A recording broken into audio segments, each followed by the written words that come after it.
Are the Leica Q cameras with the 28mm good cameras for landscape photography? Let's find out.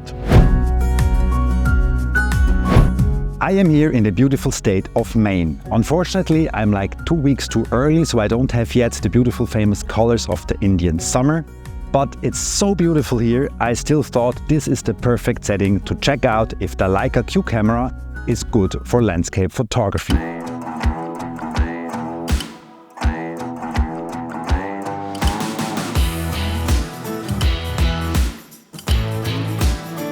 I have here the Leica Q3 with the famous 28-1.7 Summilux lens. I actually did a video especially on the lens, so if you're interested in knowing more about the lens, check out that video. I'm gonna put a link at the end of this video. Which is the perfect focal length for landscape photography? If you ask Google that question, it says a 16-35mm zoom lens is the perfect focal length for landscape photography. The wide-angle 16-35mm focal length is probably the most popular choice for landscape photography using full-frame lenses. If you have a 16-35, actually the middle of that would be a 25.5mm lens. We have the 28mm on the Q cameras, and it is considered a little bit closer to a 26mm. So we're almost at the sweet spot between the 16 and 35mm, which is a good starting point.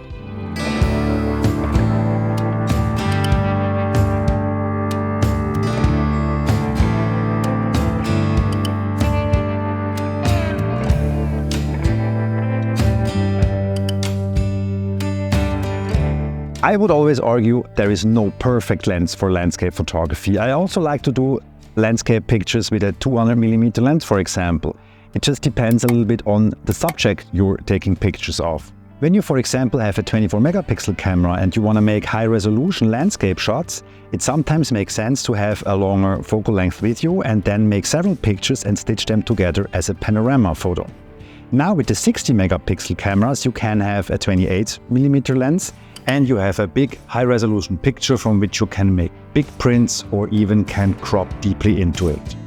Or you can also stitch Q3 pictures together and then you have a landscape picture with a huge, what's the word? Resolution.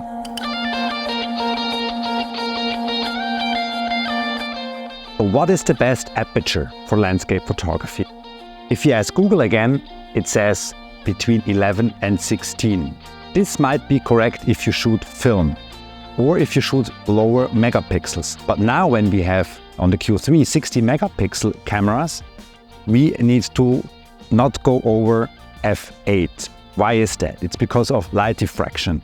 What does that mean? It means that there are 60 megapixels in that sensor that is 36mm by 24mm. It's a full-frame sensor. The more megapixels you have, the smaller the pixels are. Of course, because it's still a full-frame size. It's 36mm by 24mm. So the more pixels you press into that, the smaller the pixel get. So if you close the aperture, it can happen that the light hits more than one pixel because the pixels are so small. If that happens, the picture gets softer, and that's what we don't want. We want sharpness. So of course, the higher the aperture, the sharper the picture. But of course, we don't want the light to get blurry, because blurry means softness, means the opposite of sharpness. So if you close the aperture, the picture gets sharper and sharper and sharper and sharper up to this point where the light hits more than one pixel. Not correct wording, but for the explanation's sakes, I say pixel. And yeah, and then it gets softer and the picture feels less sharp. So on the Q3, it's highly recommended to not go over f8. Even better would be f7.1, then you should be absolutely safe. I did test that several times and here are my results. These are my two test shots I took near a little lake. On the left side we have an aperture of 7.1. On the right side we have an aperture of f16. The focus is somewhere on the background on the island. And still, of course, it's all sharp in the foreground when we look closer. And we are now looking, for example, at this stone here. Here and here can see the difference. I don't know if you can see that on YouTube, but this is much crisper than this. I wouldn't say soft, but the light is just distributed in a different way. I cannot find other words to describe it. You can even see the stone here, even though we're on an f7.1, it is absolutely sharp. This here seems soft. When we look on the island itself, we can also see here the trees. They are absolutely sharp. And here I have the feeling that it is kind of softish. I am here at 100%. If you go to 200%, we can see it even better here on the tree. And on all trees actually. I really hope you can see that on YouTube. Here it looks as they are not moving at all. And here we have the feeling of a light motion blur. But that's not possible. We are at 1/6 of a second and there was no wind at all. And also you can see it in the water. It just looks like I would have a soft filter attached on the lens, which I haven't. You can see here, it all looks crisp and clear. And again here, this is kind of softish. Of course, one of the cool things of the Summilux lens is that we have a 1.7, so we can also play with sharpness and stuff that is out of focus to separate the foreground from the background. Especially here, I have this plant and I'm gonna try some stuff now with that aperture. So I don't know if it's considered landscape photography anymore, but it's still, I mean, I have the camera here and why not do this?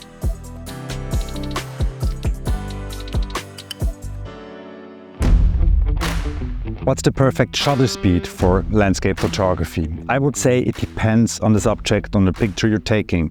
So I try to do very fast pictures when I do landscape, so it's absolutely tack sharp.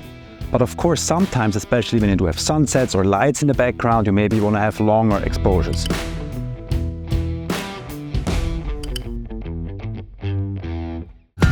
What's the best ISO for landscape photography? I would always go with the native ISO of the camera. In case of the Q3 and the Q2, the first one, I'm not sure, it is 100. You can go with the Q3, you can go down to 50 if you need that little bit more light, but the best results you get when you use ISO 100.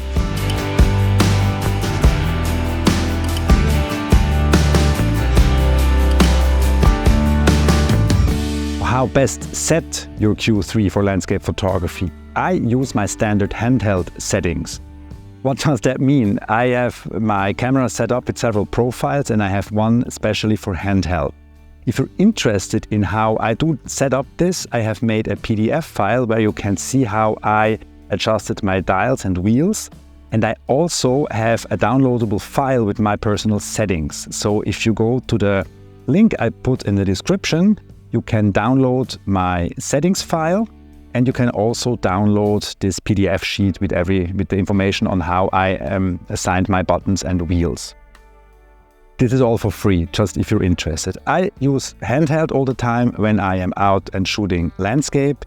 If I want to do like special sunset stuff or sunrise stuff, or if I have like boats in the background or something, or lights that are moving, sun that goes up, or like later when you have stars or whatever, I of course use a tripod and then I have longer exposures. And so I then change it into my tripod setting, which is also explained.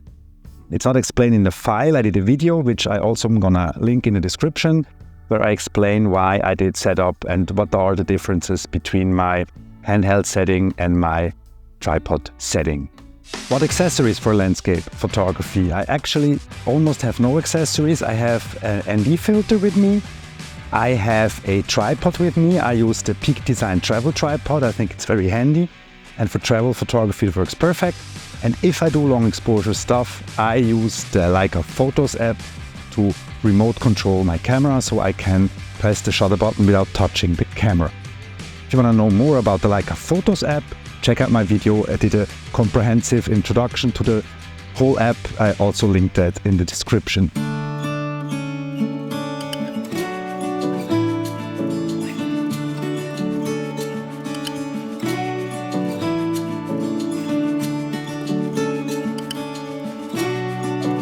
Is the Q camera a good landscape camera?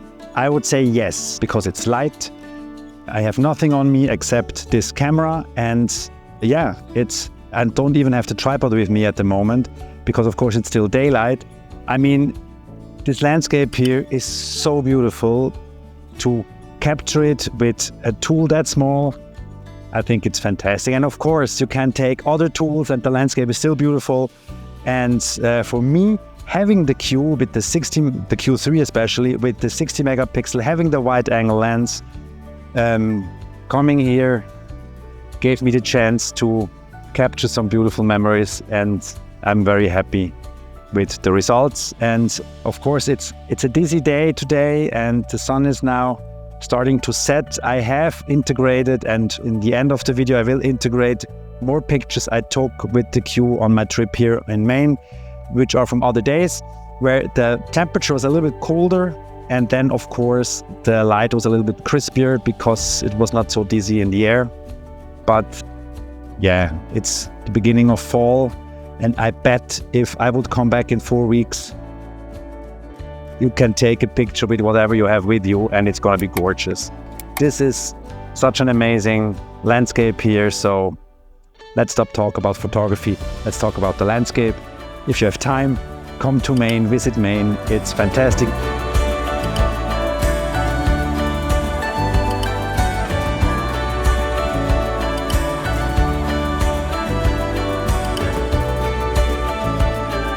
If you like this video, please give it a thumbs up and consider subscribing. If you're interested in the Leica Summilux 28mm lens to get to know more about that lens, check out this video. If you're interested in other Leica Q content, check out this video. Or wait until the next one. Until then, do as I do, stay curious.